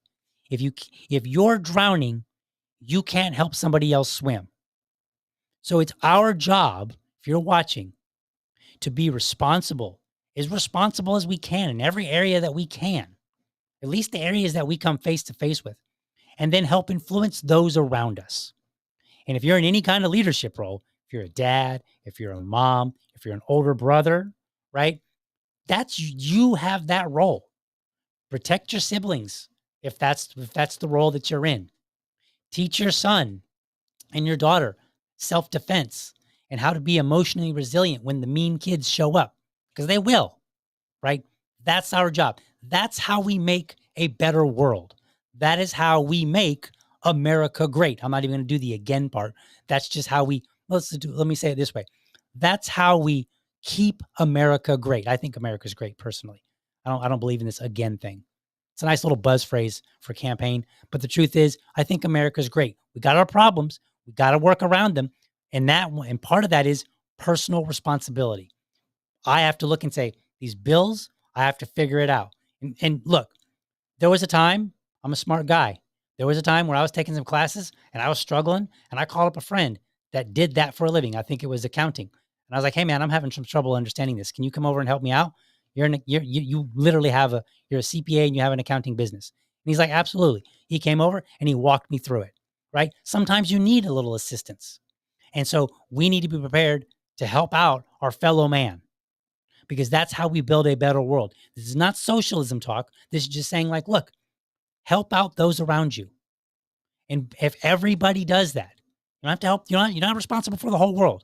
But if you help out those around you, if you make sure that those who are in your direct sphere are getting the best that you've got, that's how we get a better society. And we absolutely need to move on, because there's a lot of irresponsibility, and I think it's growing. So that's where I am.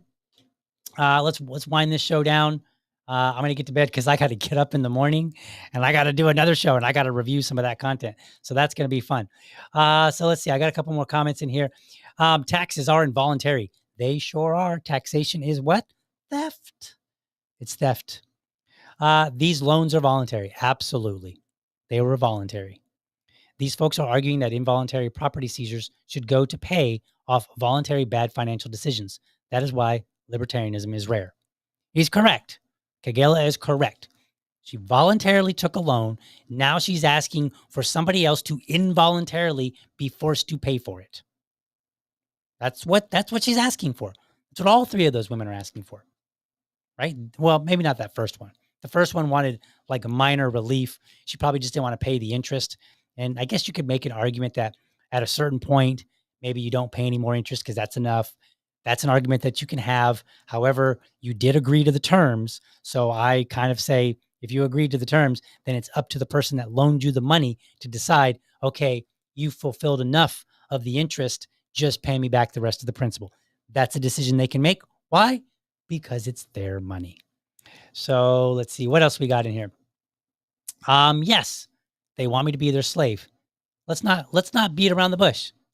If you ask for loan forgiveness, and look, this goes for all the big corporations, too big to fail, right? All those people, like same thing. If you ask people to pay your bills, let me rephrase that. If you ask government to demand that people pay your bills, you are asking government to make slaves of your fellow man. That's what you're doing. All right, folks, I'm going to be out of here, and I will see you guys bright and early, 7:30. Got some bill reviews for you tomorrow. But for now, see you later. Thank you for watching, and I hope you found this episode informative and inspiring. Be sure to catch me Monday through Friday, 7:30 a.m. for an informed discussion on politics and culture. Make sure that you're subscribed to my YouTube channel, or if you prefer my Rumble channel, you can go to youtube.libertydad.com, or you can go to rumble.libertydad.com. While you are there, let me know how I'm doing by leaving me a comment. You can also become part of the community by heading over to libertydad.locals.com. Remember, if you're a champion of liberty, your business is people and your product is liberty. I want you to have a great week. Catch you next time. But for now, I'm out.